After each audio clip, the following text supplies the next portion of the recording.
Caribbean, the perfect place to recuperate. But there's murder in paradise. It's not too much for you, is it? All this? Yes, darling. It's a terrible strain. I'm not here just on holiday, you know. Oh, no. On business. Unfinished business. People have been getting away with things. Why does he talk like that about me? Why does he do it? Because he hates you. It's quite simple.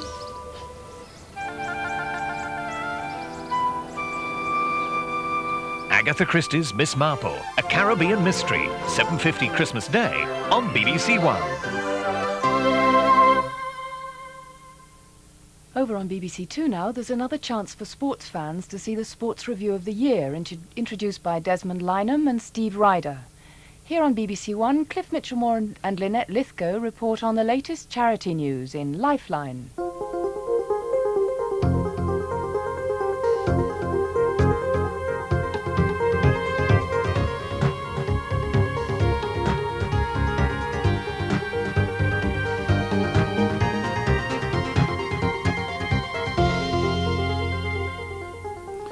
Hello, welcome to Lifeline, the programme that brings you the latest charity news. With me in the studio, as usual, is Lynette Lithgow. Hello. On Wednesday, January the 10th at 9:30 p.m. on BBC1, there'll be a special programme in the QED series called Sweet FA.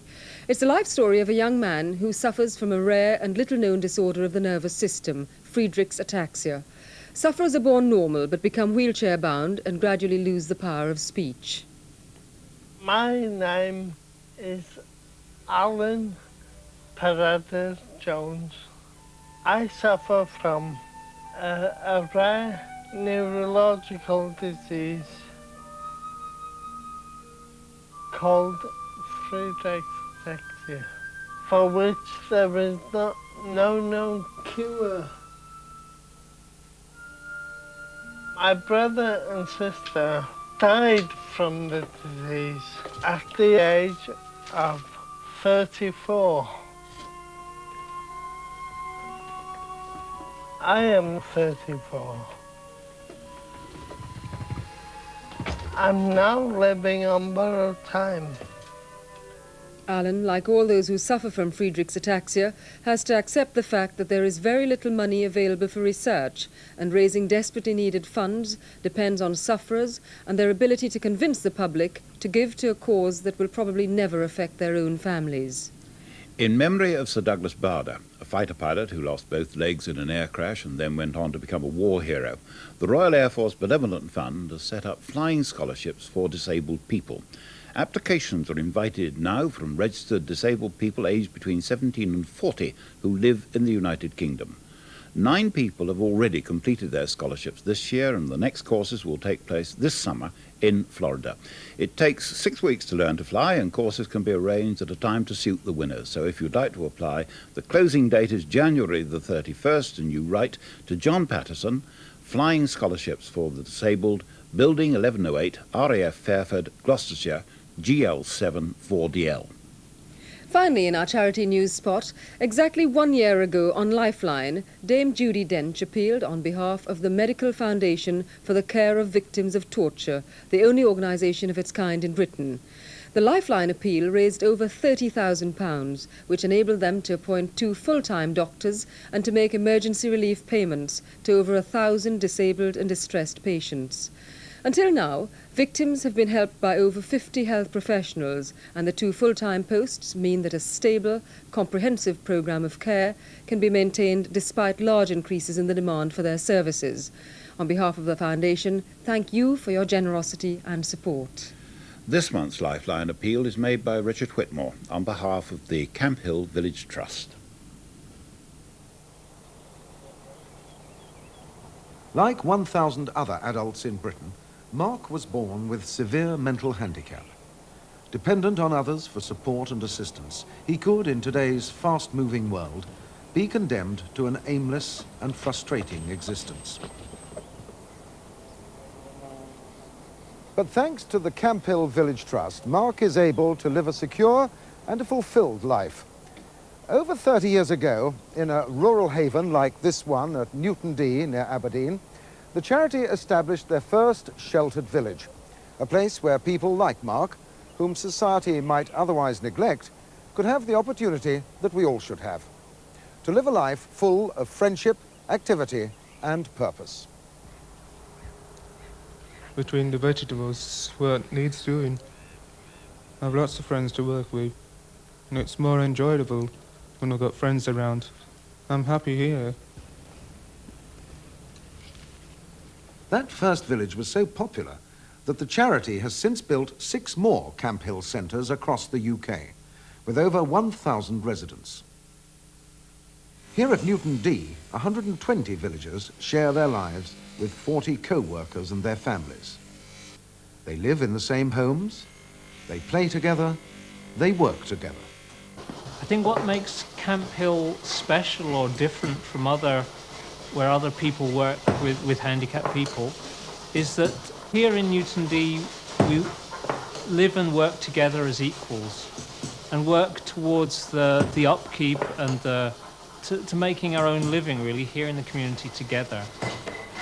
Sharing of the responsibility within the workshop is something that is mirrored on a larger scale than within the whole community, and that every person is encouraged to take as much and as active a part in the running of the whole community, in every aspect of the community as he possibly can.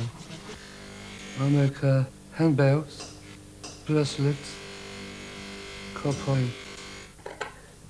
Like all caring communities, this village makes the most of each person's contribution. But age or infirmity can stop us contributing as much as we would like. Many of the villagers who've been at Newton D since its foundation are now finding their normal activities too stressful. They need to take life at a gentler pace. They require more specialized care and support. We can always send people away to hospital, but that is not the idea. People have lived and worked with us for all these years, and in hospital it's a totally different setting. Here they're amongst their friends, people they have lived and worked with over many years, and are completely at home here. I sew all the hair, and I do the tops of the bodies. It's nice then to be with all my friends. Faced with this overwhelming need, the Camp Hill Village Trust responded with spirited resourcefulness. The villagers and co-workers at Newton D decided to build a new house which could provide continuing care for the elderly and the infirm within their community.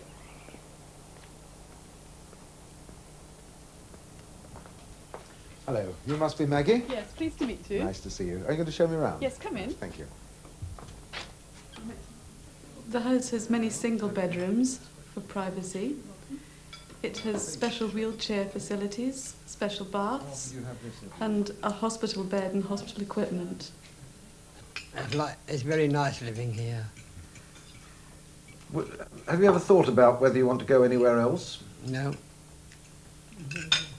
I like living here, and the Francis house.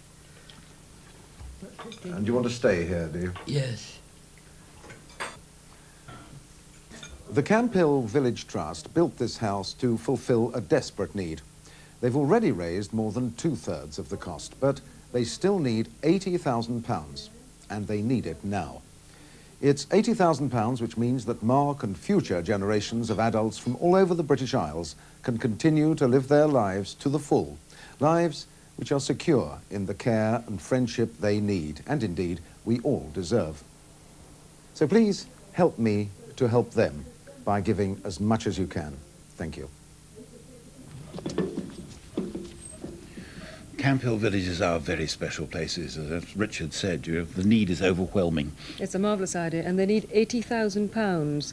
So if you'd like to give, you can phone in now using any of the 4 major credit cards. The number to ring is 01992 5522. That's 01992 5522, and we'll be keeping those lines open for the next 2.5 hours. You might like to make a tax-free donation through payroll giving if your employer operates the scheme, or you can send a donation by post. It's cheques and postal orders only, please, to Richard Whitmore, care of Lloyds Bank plc, Hitchin, Hertfordshire SG5 1JG. That's Richard Whitmore, care of Lloyds Bank plc, Hitchin, Hertfordshire SG5 1JG. The address is also in Radio Times on page 619 of CFAX.